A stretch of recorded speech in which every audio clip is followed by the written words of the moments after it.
Hi everybody, and thanks for watching Tony Approved. Now today on this episode we're going to be talking about Jay-Z and Beyonce's joint album Everything Is Love, and I am so excited, you guys. I have literally been waiting on this album since 2015 when Detail said at the Grammy Awards that he was actually working on new music for them. You're always a busy guy. What is 2015 going to hold for you? 2015 is going to hold another We Them Boys with Wiz Khalifa. We're going to do that again. We were nominated for that as well. We're going to have that run again. And I'm working with a couple of new projects that I don't want to unveil. And then me and Beyonce and Jay-Z are actually doing something together this year. Yeah? So, yeah. So. What is that going to be? I mean, when you think of J and B together, you think album, you should already know, you know? Now, if you're not familiar with Detail, he actually is the producer for Beyonce's song Drunk in Love. Now, I love a surprise album from Beyonce and Jay-Z. Now, the album dropped on June 16th, 2018 at around like 5 something in the afternoon. I was actually listening to, what was I doing? It was that Saturday, I was hanging out with a group of my friends. We was listening to Nas' new album, Nazur, and bam, out of nowhere, Everything Is Love. Now, because they're going under the name The Carters, the fact that this album debuted at number 2 will not affect their solo #1 streak of #1 albums. So let's get into my 5 reasons as to why Everything Is Love is Tony approved. Reason number 1 would definitely have to go to the album cover. I actually saw this tweet on Twitter, and the guy was saying basically, can I just think peace for a sec? Because we ain't talking about this cover enough. Not only did they take over the Louvre, but their lead image is a blurred out Mona Lisa, a high standard of Eurocentric beauty, and highlighted a black woman picking a black man's afro. Black is beauty. Powerful. Now, this tweet actually made me look at the album cover so much differently, and it gave me so much more appreciation for it. I feel like this is a way that Beyonce and Jay-Z are subliminally, hopefully I said that right, talking to us in their music and through their art. Once again, the Carters are representing us, they're representing the culture, they're representing black excellence by highlighting black beauty.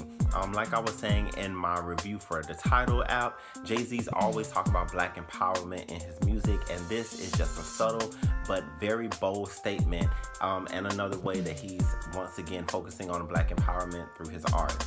So this was definitely one of the major highlights of the album before I even got into the music. Number 2 would definitely have to go to Nice featuring Pharrell. Now this song is a very positive record and it has a really nice upbeat. I love the hook of I can do anything and I'm nice. That is something that I'll have to say to myself every single morning, and you should say it to yourself every single morning too, as a way of motivating yourself to make sure that you're accomplishing all of your goals and dreams that you have set out for today. Because we really can do anything. All we have to do is put our minds to it. I love the fact that everybody took the hook and did their own little spin-off of it in their verses. Jay-Z talked about him missing a court appearances and all of his legal issues that he's been having. And I like that Jay-Z's talking shit. He's gotten to a point in his career where he can talk shit. Now B, she was just talking shit on the whole record. I loved her Spotify line. That got me super excited. I love her shout out to Blue. From the Blue Freestyle, that was clean. All of Beyonce's backgrounds and the yeah and the all of that in the background, definitely clean. But my favorite verse on the actual song goes to Pharrell, because his verse is very uplifting, and his verse is very uplifting and powerful. Pharrell says, have you guys ever been through an era where things could have been better? Then the universe lifts that weight. And I was just like, yes, Pharrell, this is something that I need to hear every single morning as a way to uplift me and to make sure I'm staying positive and focused on what I'm trying to accomplish. Now, the third reason would definitely have to go to Ape Shit. This is the very first single off of the album, and it is the first single that we received a visual for. I really like the fact that Jay-Z and Beyonce teamed up with Quavo and Offset from the Amigos. Now, I know the reference track leaked online, and all it showed you was how well Beyonce can deliver a verse, and the fact that she changes up the lyrics to make sure that they fit her particular life and her writing style. There are so many lines in this song that I like. From Beyonce, I like it when she says, "This is why we thankful. I can't believe we made it. My man, my mama, my lawyer, my shield." From Jay-Z, I like the fact that he saved his confirmation that he turned down the Super Bowl for his verse. He definitely gave B a little bit of promotion for the Lion King that she's gonna be in. And I like the fact that Jay-Z actually was only on one verse of this song. He let Beyonce take the lead. And in fact, he did that on quite a few songs on the record. And I want to shout Jay-Z out for that, because not only is Beyonce a big artist, but at the end of the day, that is his wife. And I love to see the fact that he's like, you know, hey, I'm gonna let my baby shine, and I'm just gonna sit here and chill in the back, and I'm gonna hold my ground down. Because best to believe, Jay-Z held it down on each verse on this album. The fourth would have to go to 713, and that's because 4 is Beyonce's special number, hence the reference 444. Not only that, but you know, that's the time that Jay-Z saw when he was writing the song, and the fact that 4 is my favorite album from Beyonce. Now in 713, Jay-Z basically talks about how they met. I remember in an interview, Jay-Z actually said that the first time that Beyonce was ever brought to his attention was actually on the No No No remix. He was very intrigued by the fact that she could sing so fast and be singing on key. Fantastic talent. Was that what you said? Yeah. You saw talent before you saw anything else. She was singing like a rapper.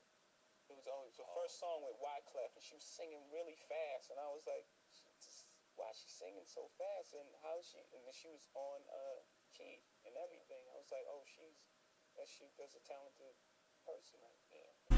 And I think the first time we actually saw them together was at Summer Jam back in 1999. In this song, he talks about meeting her for the first time on a plane, how she kept him up at night talking to him on the phone, which is actually confirmation for Beyonce, because Beyonce has said the same thing in a lot of interviews where she talks about how Jay-Z and her met, because she always refers to the fact that they were friends before they were ever anything else.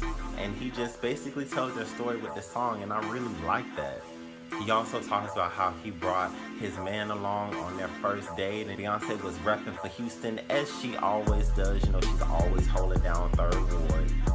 Lastly, Heard About Us is definitely Tony approved, because this is their clapback record, and everything that the Carters said on this record is so true. Yes, every time they come around, they stepping on necks, because every time they come out, they have all of the attention. In this song, for an example, Beyonce says, "Go to Cuba, then Aruba in the middle of the winter, and we good, we don't need no vouchers, so keep our name out your mouth." This is basically an example of Beyonce replying to the fact that back for their 5th wedding anniversary, Jay-Z and Beyonce actually went to Cuba, and the media went into a circus, basically saying that the FBI was investigating them, because at that time, no U.S. citizen could travel over to Cuba, and this was a very raw way of Beyonce responding to this versus how she responded to it when she was on the road promoting her movie Epic. In spite of her many talents, even Beyonce isn't immune to critics. Just last month, for her 5th wedding anniversary, she was under heat as some lawmakers questioned how she and her hubby Jay-Z were granted travel access to Cuba. What did you make of all of the controversies? You know, it was such a beautiful trip. I met some incredible children. I've visited some incredible entrepreneurs. I learned so much about so many people and the country, and it was actually quite shocking. Beyonce's runs on this song is so sick. I've never heard the word nigga sung so beautifully, and I love Jay-Z verse on this record. He replies back to the rumors of him having babies outside of his marriage, and he highlights the name B when he goes, "Bitch know me, I've been me since the cocaine. Bitch know B, she don't even need a whole name. It's Beyonce, nigga." Oh my gosh. Like, definitely yes, that's exactly how I feel all the time, because she is my favorite artist. So there you have it, my 5 reasons as to why Everything Is Love is Tony approved. And trust me, there are so many more reasons why that album is Tony approved.